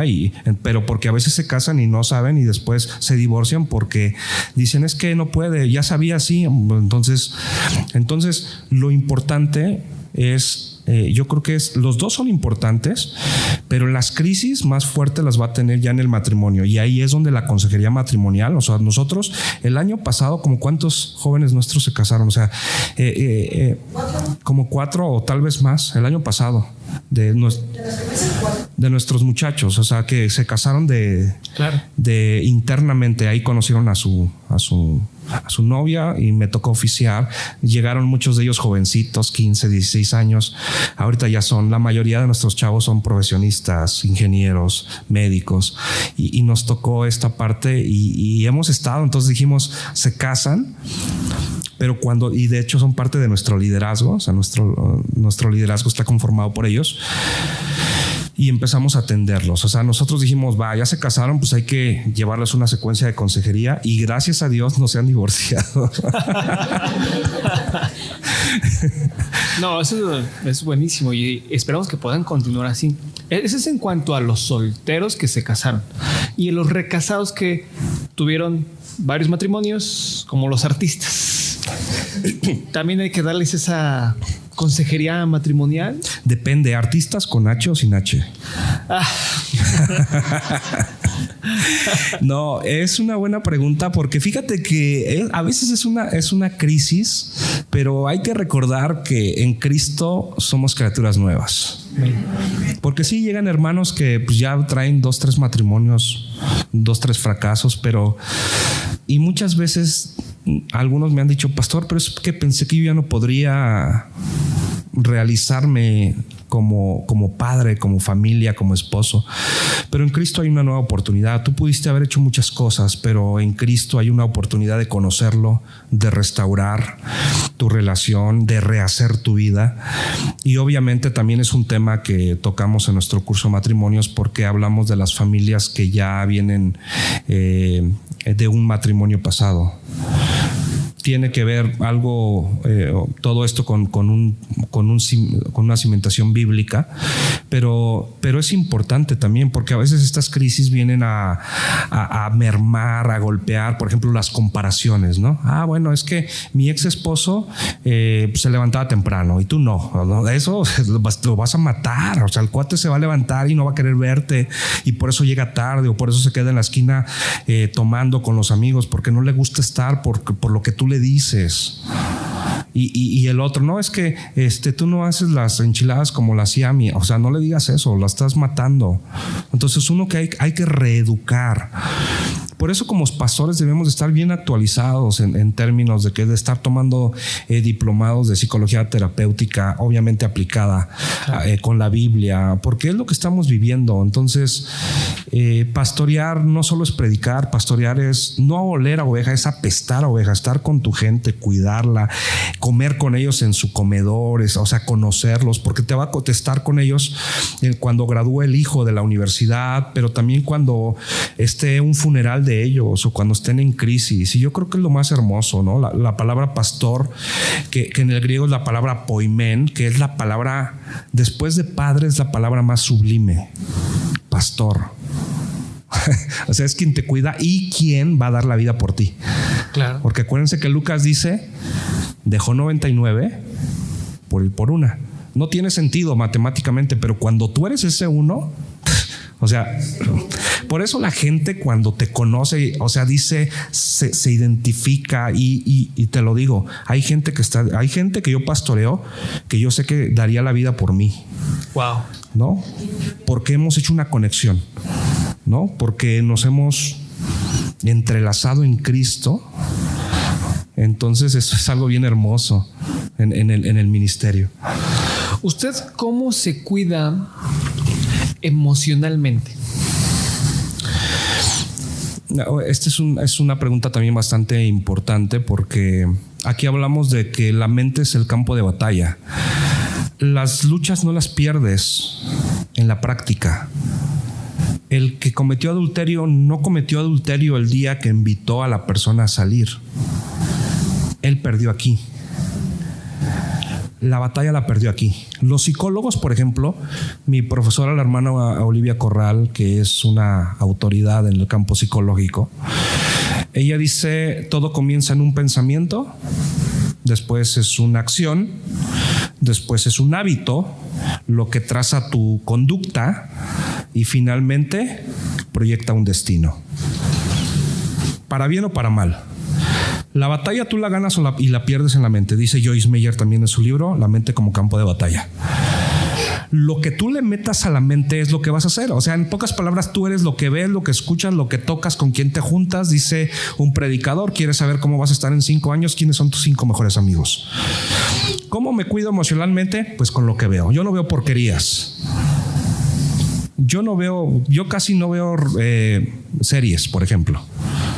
O sea, no la veo y cuando, o sea, no, además que no tengo ni tiempo, yo cuido a quién invito a mi casa. Claro. Yo cuido qué tipo de diálogos hay. Si de repente en alguna reunión de familia extendida están tocando un tema que yo sé que no me edifica, pues yo me muevo. Yo cuido esa parte, me cuido mucho porque yo soy lo que escucho. Mis redes sociales, por ejemplo, con esto termino. En mis redes sociales, si yo tengo algún contacto, no sé, alguna muchacha o hermana de la iglesia que de repente suba una foto un tanto insinuante, yo la borro. Así sea mi familia. Tuve una prima que es de las pocas que tengo, pero de repente ella era modelo y de repente subía fotos y yo decía, no, por respeto a mi esposa y mis hijos y media iglesia que tiene mi contraseña del teléfono porque lo usan para grabar mi teléfono. O sea, siempre están con los de la iglesia, tienen mi contraseña.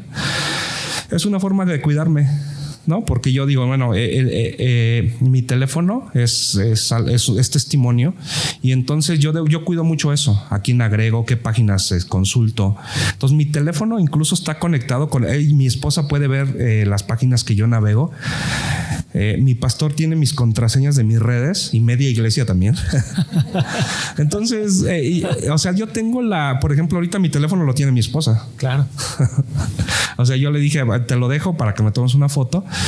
Y entonces yo estoy tranquilo emocionalmente, yo me cuido. No te miento, de repente no falta el mensaje de la hermana que, hola, pastor, o tú sabes que lleva otras intenciones, no la contesto.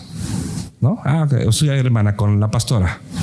Entonces, emocionalmente, porque digo, somos hombres, o sea, y es un punto con el que yo batallé toda mi vida. Entonces, emocionalmente yo cuido mi mente. ¿Qué le meto? Es una parte en donde yo trato de cuidarme, ¿no? Emocionalmente. Eso es buenísimo porque también nos habla de que hay transparencia, tanto en la vida y en el matrimonio. ¿Se puede tener transparencia en todas las áreas de la vida? Yo creo que si tú eres una persona íntegra con Cristo, si tú le eres fiel a Cristo, te es más fácil serle fiel a la gente. Incluso voy a tocar un tema que tal vez va a ser escandaloso, ¿no? Las personas que nos escuchen, habrá muchos que estén en contra, pero el área financiera. Por ejemplo, la gente que no diezma es gente que no es de confianza. No le temas, no tengas confianza, ¿no? Decía el hermano Wayne Myers en su libro Más allá de lo milagroso, que iba para Puebla y de repente en la conversación con los que iban en el auto, uno le dice que no diezma y lo baja, le abre la puerta y le dice, bájese. O sea, si le roba a Dios, ¿me va a robar a mí? Claro. ¿Por qué? Porque miren, estoy tocando un tema bastante, me estoy metiendo en camisa de 11 varas, pero la palabra fe en la Biblia se menciona un poquito más de 90 veces, pero la palabra finanzas en sus diferentes declaraciones está más de 2000 veces. Wow. Incluso hay un dios para las finanzas, el dios Mamón, ¿no? Entonces, ¿qué dice? O sea, el punto es, como el dinero es lo que más le cuesta a la gente, ¿cómo te das cuenta que cuando una persona está confiando en el Señor y está mostrando lealtad, pues con lo que más le duele, que es las finanzas? O sea, cuando tú le tienes la confianza al Señor y eres fiel en tus diezmos, estás honrando, es gente que va a ser fiel en muchas otras cosas. Entonces, esa parte, Abdiel, creo que es controversial porque muchas veces no se toca, yo mucho tiempo no toqué el tema para que la gente no pensara que yo estaba tras el dinero. La gente me conoce. O sea, no necesitamos como dar más explicaciones porque la gente sabe de dónde vienes. O sea, la gente sabe tu llamado, la gente sabe que eres una persona que sirve a Cristo, que cada que hemos tenido la oportunidad de comprar un auto, un muchacho de la iglesia va, que es un líder, y va conmigo y le digo, ora por él para que bendiga el auto, porque no es mío. Dios me lo va a prestar, pero que lo cuide, que no se descomponga, que me deje subir hermanos, y que en las actividades, por eso compramos esa todoterreno, porque vamos a la sierra, y está la orden del Señor. Entonces a mí solo me la está prestando, yo le digo gracias porque me la prestas, pero es tuya. Entonces ahí se ve esa parte de, ¿podemos ser transparentes? Claro. Entonces, por ejemplo, nosotros no tocamos nada, vamos a algún viaje tesorero, nosotros pagamos, aunque lleve mi carro y llevemos otros, yo doy mi aporte y entonces la gente ve, hermanos, aquí está el reporte financiero, se gastó esto, aquí está, las fotos aquí están de lo que usted mandó a la sierra, ahí está. ¿Y qué crees? La próxima vez que hacemos un evento, la gente da. Claro. Entonces, ¿se puede ser transparente? Sí. Hay que ser estratégicos, intencionales y ser claros. Es muy importante ser transparentes, como ya lo comentó el pastor. Y algo que nos motivó a la entrevista del día de hoy es un libro. Aquí en mis manos tengo un bonito libro, muy, muy bueno, que se lo recomiendo que lo pueda comprar a meses sin intereses también. Axiomas, una respuesta bíblica a la Agenda Global 2030. Aquí lo tenemos. ¿Qué lo motivó a escribir, primeramente, un libro? ¿Y por qué lleva el título de Axiomas? Bueno, buena pregunta. No es mi primer libro. Ok. He escrito ya algunos otros, no los hemos publicado, algunos están en digital, sobre todo en la parte de educación.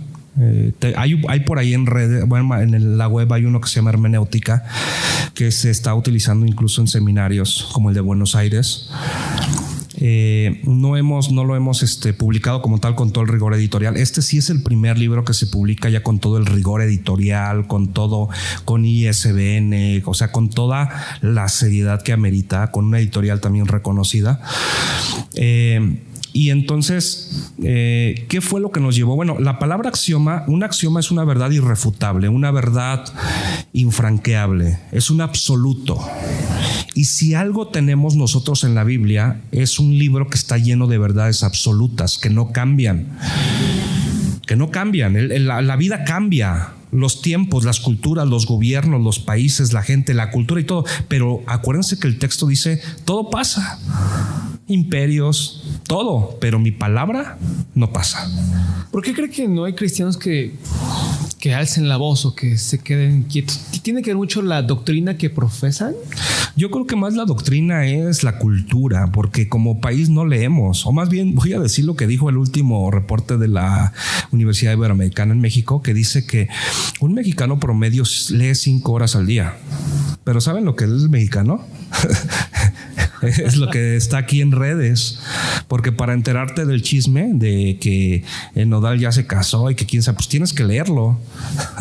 Entonces el mexicano usa un promedio de 5 horas su celular y obviamente bastante de esa hora pues tiene que leer o ver videos.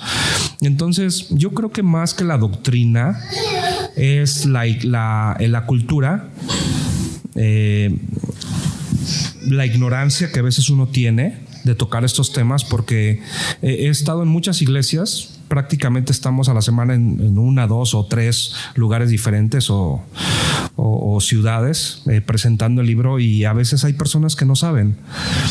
Digo, pero es buen tiempo de saber. Por eso trato yo a través de la presentación, que lo del libro yo lo di en la iglesia en 8 meses, el contenido del libro. O sea, es imposible que en 40 minutos yo pueda hablar del libro. Es muy amplio, son más de 250 páginas.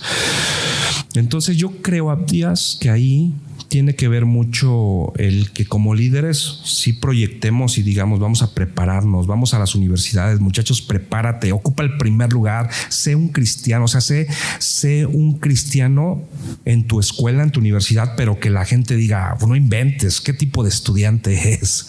Que ocupes lugares cúspides, o sea, que la gente diga, yo quiero saber por qué eres diferente, por qué sabes lo que sabes, ¿no? Bueno, porque no estoy consumiendo lo que la mayoría de la gente consume, o sea, no consumo series, consumo lo que está, la realidad del lugar en donde yo vivo, que es lo que dice primero de Crónicas 12:32, que si hay oportunidad lo comento ya, porque ahorita he comentado muchos datos estadísticos, pero no he comentado casi la parte de la Biblia que hago referencia. Pero también es para que compren el libro. Totalmente. Para que se queden con la espinita y compren el libro. De hecho, los que traigo son los últimos libros ya del primer tiraje. Platica el presidente de la editorial que ha sido en tiempo récord, hemos vendido el primer tiraje en 2 meses y medio. Entonces nos felicitó personalmente, habló conmigo y me dijo, te felicito porque no haya pasado esto. El primer tiraje lo has acabado muy rápido, además de los libros que se han vendido en redes, en portales de Amazon y de Mercado Libre. Eso cuenta aparte. Entonces, pues prácticamente es eso. Es eso del hecho de por qué no se involucran y también porque no ven ejemplos, ¿no? Yo platicaba hace un rato con el pastor y le decía, fui a un lugar en donde nadie me compró, lleno de pastores, nadie, y un niñito chiquito de 10 años estaba tan emocionado porque le regalé el libro a su papá y quiso que se lo firmara y quiso una foto conmigo, y la mamá del niño le dijo a mi esposa, mi hijo quedó encantado y quedó impactado y dice que quiere ser escritor. Wow. Entonces yo digo, pues tal vez yo fui a ese lugar porque no vendí un solo libro, no les gustó lo que yo dije. No les gustó a los pastores y me bloquearon. Pero ese día fui por un niño. Entonces no sé si el día de mañana me voy a encontrar al niño y me vea y me diga, he escrito 5 libros y quiero agradecerle porque hace algunos años, en 2025, usted visitó mi iglesia y usted, yo siendo un niño, habló de la importancia de levantar escritores y decidí entregarle mi vida a Cristo y entregarle mi talento y estudiar tal carrera y hoy estoy escribiendo. Entonces es ahí cuando vemos el poder de la influencia. Totalmente. O sea, Dios nos ha puesto en lugares para influenciar a otros y llevarlos a otro nivel. Muchas personas van a hacer lo que nosotros no hacemos. Así es. Los estamos influyendo. ¿La iglesia emergente es parte de la Agenda 2030? Hay que ver el concepto de dónde viene. Por ejemplo, uno de los autores que me ha tocado también estar como panelista e incluso coincidir en algunos eventos es el pastor Daniel Nájar, que ha sido también una persona muy importante en esto de la iglesia emergente. Si tomo como punto de partida el concepto de él,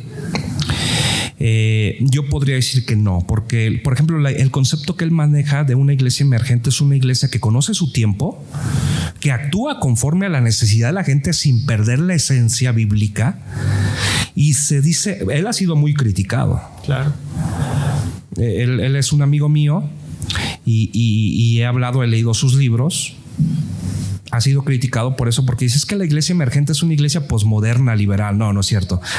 Hay algunos otros autores que manejan este concepto de iglesia emergente, pero ya como de una forma de hablar de una iglesia muy liberal. Y ahí sí, el liberalismo sí es parte de la Agenda Global 2030, en razón de que el liberalismo está de acuerdo en, por ejemplo, la ideología de género, ¿no? Hay iglesias, repito. Entonces, en términos generales, si hablamos de una iglesia emergente bíblica, no es parte de la agenda global, al contrario, es contención a la iglesia. Y yo creo que ahí definimos lo que es, si eso no es. Un cristiano normal, un cristiano no necesariamente líder o pastor, un cristiano normal puede involucrarse en problemas de justicia social sin caer en prácticas antibíblicas. De hecho, no es que pueda, es que debemos. O sea, el cristiano, por eso la Biblia dice que somos el faro, que somos la sal de esta tierra, que somos la luz. Si hay un grupo que debe inmiscuirse en la justicia social, yo creo que debe ser la iglesia, totalmente. ¿Cómo te das cuenta que un avivamiento es real? Cuando la sociedad recibe el golpe positivo de la iglesia. Por ejemplo, Pensacola, de repente en una reunión del Padre está predicando evangelio y se extiende, y aquello en el 95 fue una situación en donde la gente que era delincuente se metía y dejaba las armas, o los borrachos caían por la presencia de Dios. Bueno, tuvieron que construir un aeropuerto porque la gente empezó a venir de todo el mundo. Tuvieron que, para recoger la ofrenda se tardaban hasta 8 horas. Testimonios increíbles ahí en Pensacola de un mover sobrenatural. Tuvieron que traer al encargado del banco de la Florida a que fuera el tesorero de la iglesia, y se convierte, y todos los días bautizaban gente. Entonces el impacto fue en la sociedad. O sea, si nosotros como iglesia estamos trabajando, pero la bendición solo es para los de la iglesia, yo me voy a cuestionar si realmente estamos cumpliendo el propósito, porque el propósito es alumbrar afuera. Vuelvo a tu pregunta, ¿deberíamos ser parte del trabajo social o de las? Nosotros debemos de ser parte de. Nosotros debemos de bendecir a la comunidad. Nosotros estratégicamente, cada iglesia tiene que buscar. Pero perdón que ponga esto, no es por ensalzar el ministerio que tenemos, pero el año pasado, cuando se inundó Chalco, no sé si se acuerdan, 2 metros. Mi esposa ve en las redes el video que hace Milenio Noticias y ve cómo las personas están en su casa, y mi esposa me dice, tenemos que ir y hacer algo. Ahora estamos pagando una renta que aquí en esa están bastante elevadas. Tenemos proyectos. Y mi esposa dice, tenemos que hacer algo. Oramos y le dijimos, vamos a irle a la iglesia. Hicimos una convocatoria, empezamos a llevar productos de limpieza. Después una empresa nos contactó y nos dijo, un ministerio, les vamos a regalar camas. Llegamos con camas, nos prestaron un lugar, empezamos a atender a más de 150 personas. Llevamos al grupo de alabanza, despensa, ropa. O sea, nos llegaban cajas de ropa que hasta la fecha todavía tenemos que no hemos podido dar. O sea, no nos hemos dado abasto porque damos y no se acaba. ¿Qué crees que se hizo? Se levantó una iglesia. Actualmente tenemos una sede en Chalco. Ya están por terminar su primer módulo de discipulado, todos bien motivados. Ya empezaron ellos a hacer evangelismo en el hospital de Chalco. Ya ninguno de acá. Pusimos a un líder y entonces él los coordinó, y ellos ya empezaron a hacer evangelismo con su propia comunidad. Ellos traen el pan, ellos traen el café, y empezaron a hacer trabajo. Se dieron cuenta de algo. Recibimos bendición y nuestro impulso es, les hemos dicho, no somos iglesia para estar aquí, vamos a hacerlo allá afuera, vamos a hacer actividades allá afuera, vamos a hacer actividades de Día del Niño, vamos a hacer actividades de la mamá. Entonces, a través de esto, que tiene que ver con la parte social, nosotros es un buen pretexto para hablarles de Cristo. Totalmente. Siempre que hay un impacto social en la comunidad, siempre va a haber algún movimiento político o algo que se quiera jalar de ahí. Un cristiano, ¿hasta qué punto se puede involucrar en la política? Yo creo que el cristiano debería ser también una persona que esté metida en la política. Ahora, no quiero que me malinterpreten.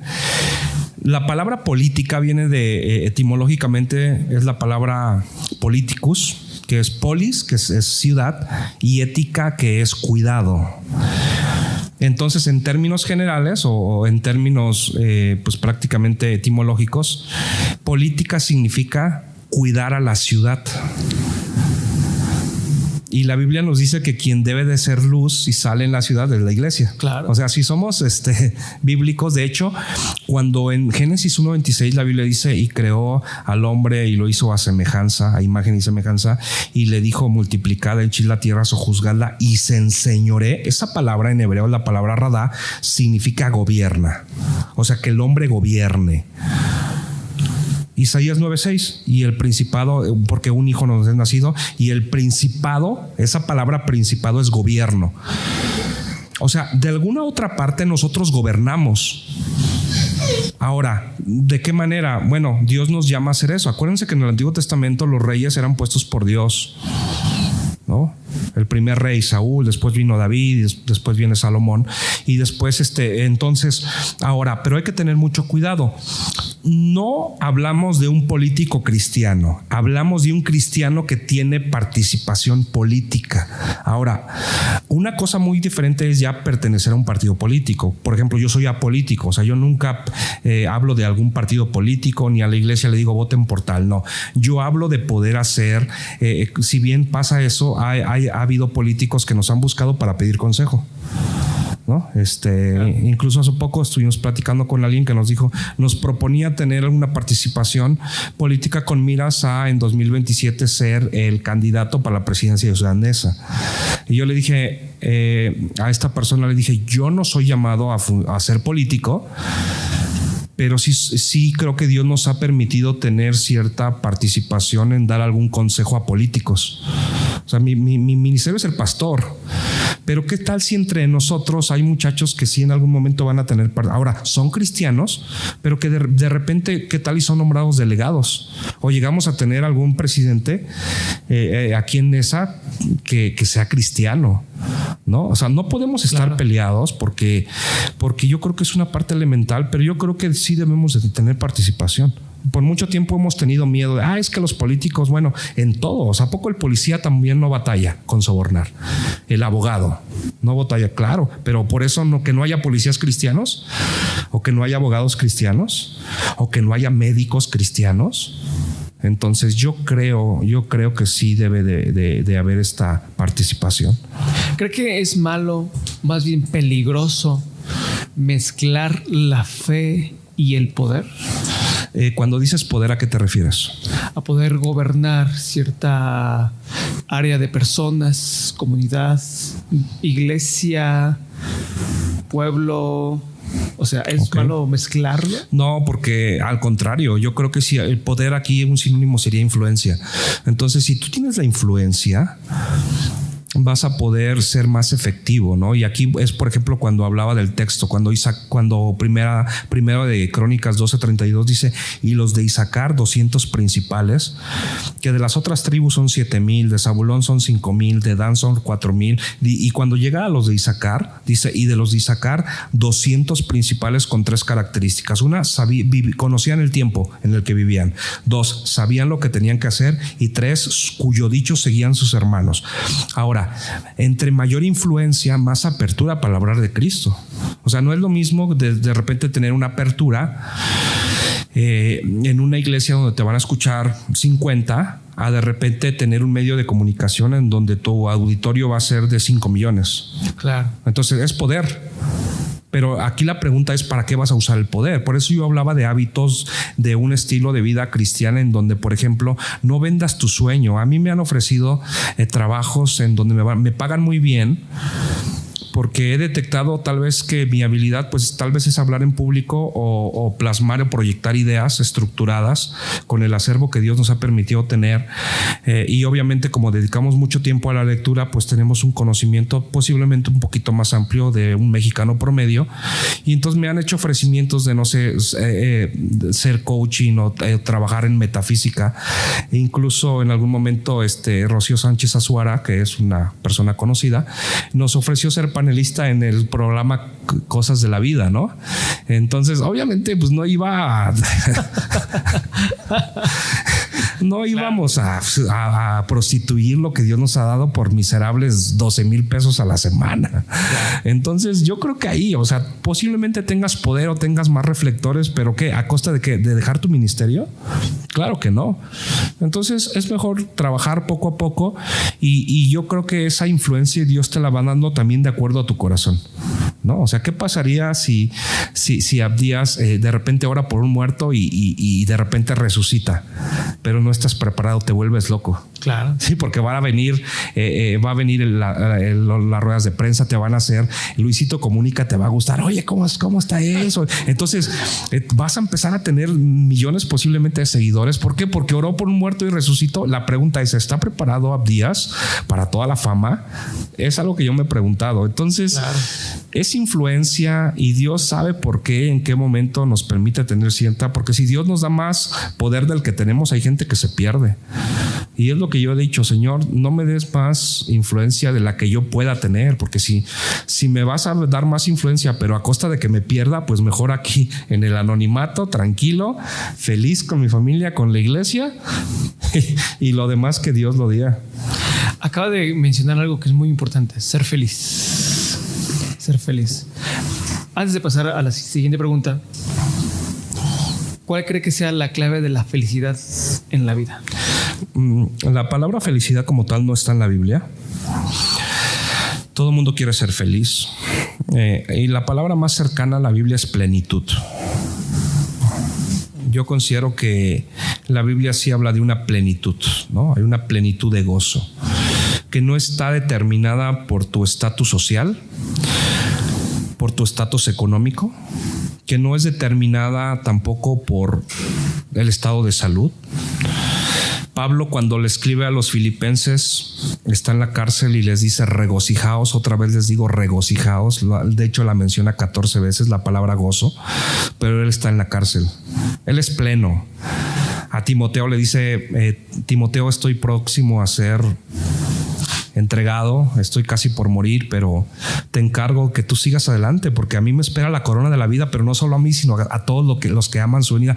Entonces, el perfil de este apóstol es que está feliz, está pleno, pero lo paradójico es que está en la cárcel. Todos quieren ser felices, pero la felicidad en el mundo es que ¿por qué carro traes? ¿Por qué tantas mujeres tienes? ¿Por qué tanta? Es la felicidad. Muchos artistas hacen su show, pero bajándose tienen que estar dependiendo del psicólogo, del terapeuta, de inyecciones, se quieren quitar la vida, se casan, se divorcian, se vuelven a casar, ya tuvieron muchas mujeres, de repente ahora prueban con hombres y si no después van con niños. O sea, es una cuestión, pero la verdadera felicidad, Abdías, es la plenitud y solo la da Cristo, en relación a que, aunque cumpla su propósito, porque termino con esto. No hay mayor fracaso que ser exitoso en lo que Dios no te llamó. Wow. O sea, si tú tienes éxito en algo que Dios no te llamó, pues has fracasado. Es que soy muy exitoso aquí de empresario, ¿a costa de qué? O sea, de estar desviando recursos. O sea, sí, tienes 2, 3 casas y los carros que tengas, pero ¿a costa de qué? De estar robando, de estar alterando el medicamento, porque tienes un puesto en gobierno en donde alterando el medicamento vas a tener más subsidios financieros del gobierno. Y he conocido gente así, que me ha buscado y tiene todo, pero es gente que es miserable. O sea, es gente muy pobre. Lo único que tiene es unos cuantos millones en su cuenta bancaria, pero son miserables, no son plenos. Entonces, yo creo que la plenitud la vive el cristiano. No sé ustedes, pero el cristiano vive pleno. Por eso el apóstol Pablo decía, he aprendido a contentarme cualquiera que sea mi situación.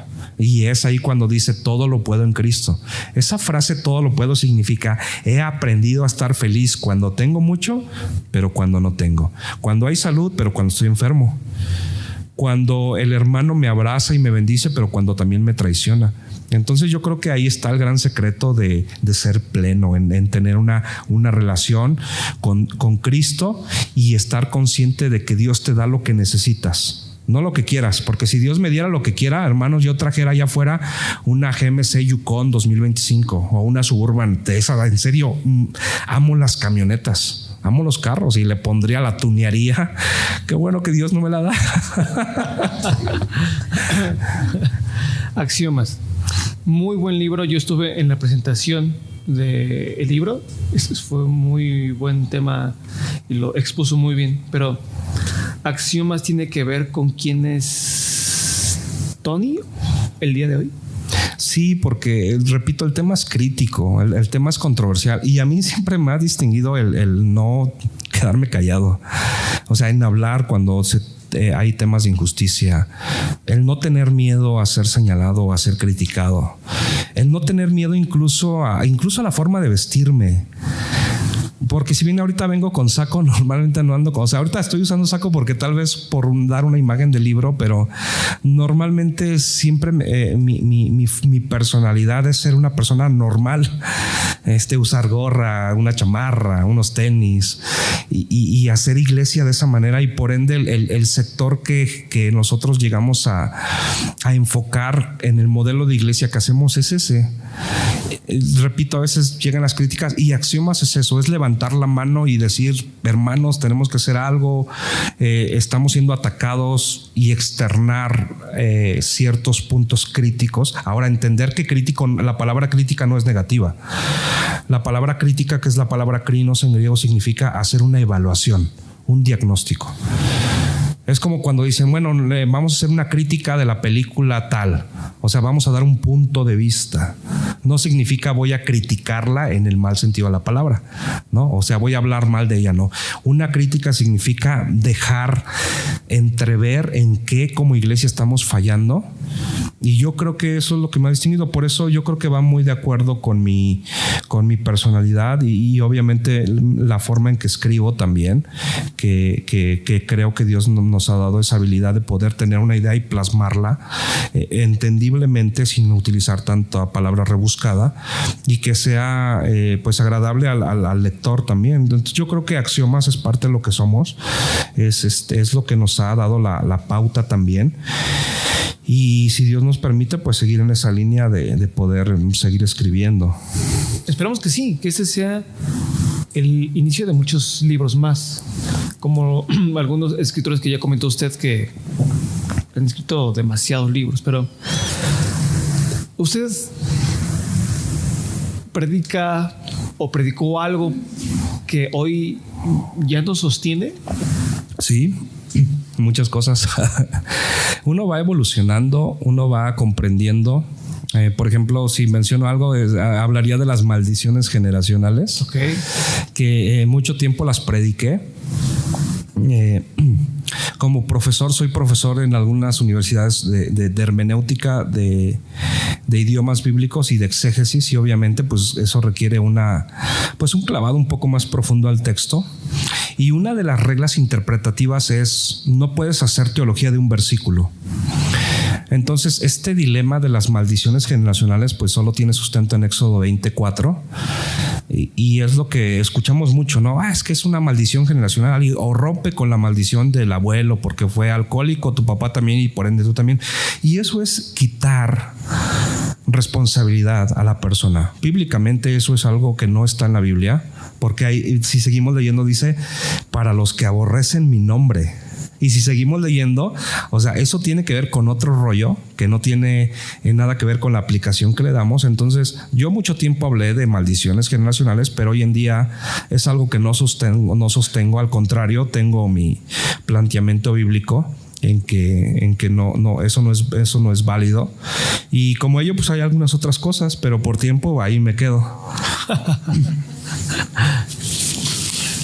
El tiempo ha transcurrido, todavía falta tomar café y comer muchas cosas, algunas que tenemos por ahí. Pero, ¿qué mensaje o qué le daría usted a las personas que han perdido la fe o que se han alejado de Dios? Pues que es muy difícil, es más difícil que un cristiano regrese a lo que vivió en Cristo a que una persona que nunca ha venido a los pies de Cristo venga. Es más difícil. Y yo creo que mi consejo es: sé honesto contigo mismo, comprende que fuera de Dios no va a haber una mejor vida, que allá afuera eres inservible. Si ya te llamó Dios, y tú te regresaste a las redes, no vas a ser nunca en la vida, vas a ser pleno. Regresa. Y a las personas que lo rodean, yo le diría: abrácenlo, háganlo saber que está en casa. Ahí es muy determinante la gente que le rodea, porque normalmente si hablo de alguien, por ejemplo, que cayó en pecado, le da vergüenza, le da pena, se siente fracasado, pero ahí es cuando nuestra parte como hermanos tiene que ser visible. Lo que dice Pablo a los Gálatas en el 6:1, ¿no? Si ves a un hermano que cae en pecado, vosotros que sois espirituales, restauradle con amor, con mansedumbre, cuidando de ti mismo, no sea que tú también caigas.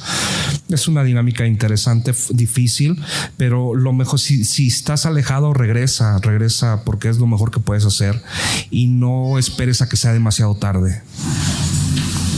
Muy buena palabra. Muy, muy buena. ¿Qué mensaje cree que Dios está dando a esta generación en este tiempo? Pues yo creo que tiene que ver con ser radicales, comprender que el avivamiento actual viene a través del conocimiento, a través de la educación, de conocer a Dios, de ser radicales, de llevar una vida. El cristianismo es lo más hermoso que podamos experimentar, es la experiencia más adrenalínica que podamos experimentar, lo mejor. Entonces yo creo que Dios está hablando a esta generación en la parte de dar todo de nuestro ser, nuestro tiempo, nuestra carrera, nuestro esfuerzo, lo mejor de nosotros, darlo a Él. Y yo sé, porque hay muchos jóvenes, actualmente en México somos casi 18 millones de cristianos evangélicos en México. O sea, somos un buen team, somos una buena banda, somos una buena tribu. Entonces somos ese grupo que Dios está levantando, y yo creo que hay que dejarlo todo en la cancha. Hay que darlo el todo por el todo. ¿Qué le puede decir a aquellas personas o cristianos que se fueron a la Unión Americana y que no les está yendo bien? ¿Qué les puede decir a ellos? Pues si están en el proceso en el Señor, pues que regresen. Si su familia está aquí, pues obviamente regresen, recuperen a la familia. Si la tienen allá y pueden hacer algo, pues esfuércense hasta que Dios lo permita. Pero cada caso es diferente, ¿no? Cada caso es muy diferente. Entonces, en general, pues sería que busquen del Señor y que busquen el propósito. De manera diaria, ¿cómo experimenta el amor de Dios en su vida? Yo creo que a través de mis hijos. Una de las formas, ¿no? Y como vivimos de aquel lado del oriente, de repente te levantas y ves el volcán así en apogeo o lleno de nieve, y tú dices: wow, esa pintura tuvo que haber un pintor. O sea, no agarras pintura y la avientas en una cubeta y la revuelves y la avientas a la pared y sale un paisaje. O sea, eso habla de que alguien puso ese paisaje. Y a través de mis hijos, de repente levantarte, de que mi hijo Dante pues te empieza a agarrar a besos, o que lo tengas en la iglesia y que se acerque y que te diga te amo, que te dé besos, o mi niña, ¿no? Que diga papá, pues te amo. O sea, a veces ni me la creo. O sea, Dios es bueno. Totalmente. Dios es bueno todo el tiempo, y todo el tiempo Dios es bueno.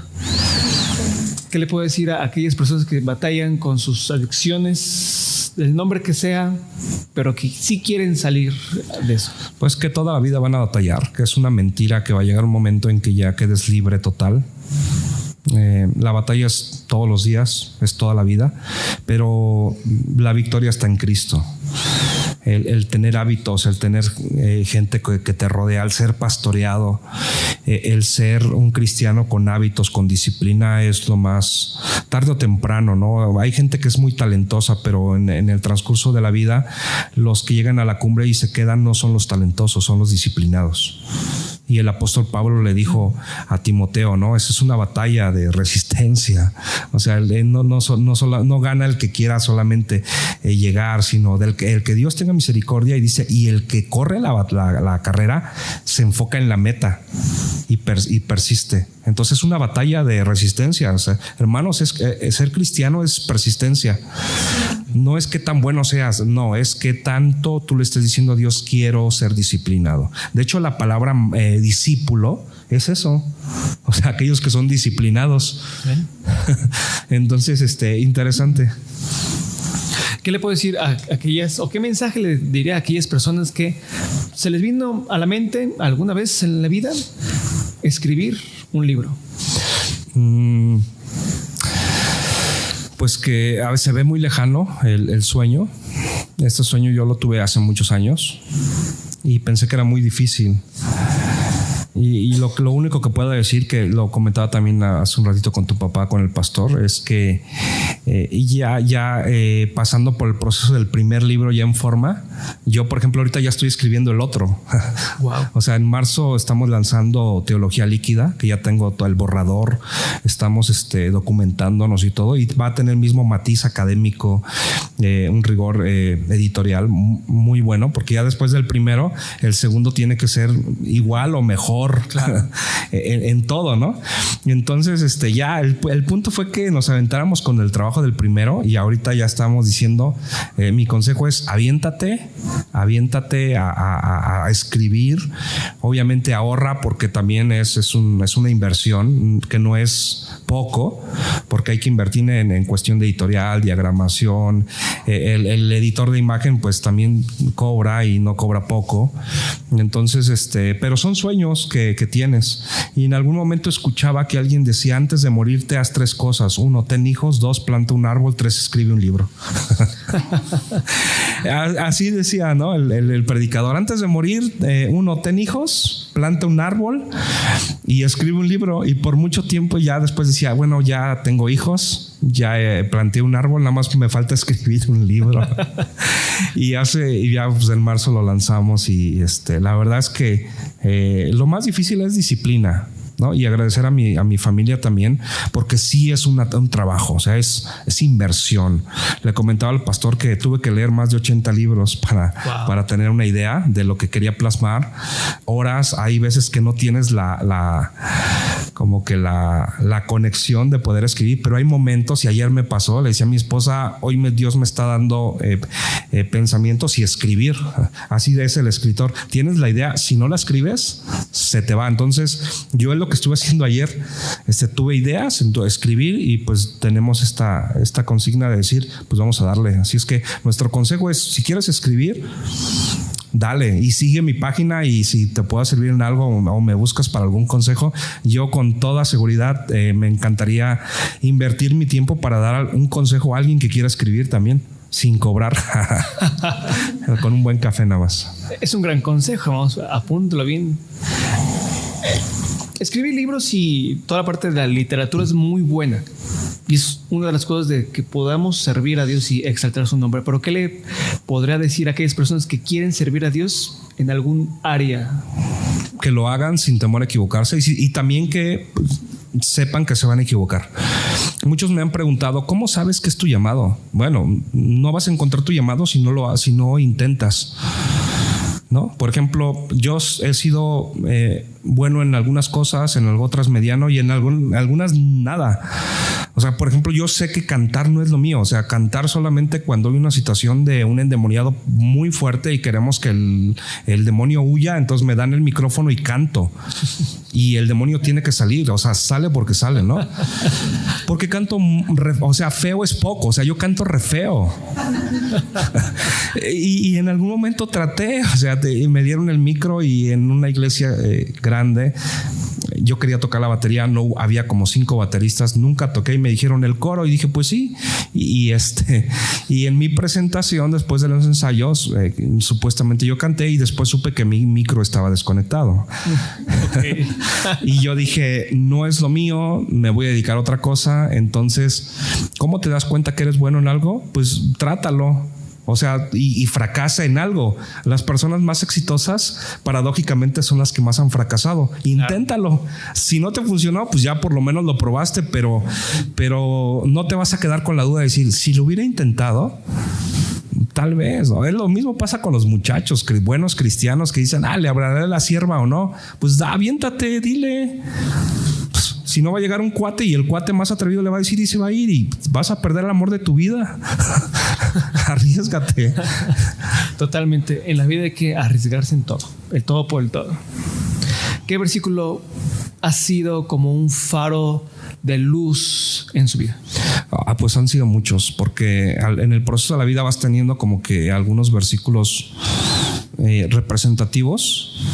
en cada momento de tu vida. Yo creo que al principio, cuando conocí a Cristo, me gustaba mucho el que Pablo dice a los Corintios, ¿no? El que dice que el evangelio es para muchos es locura, ¿no? Pero para los que servimos al Señor es una lógica.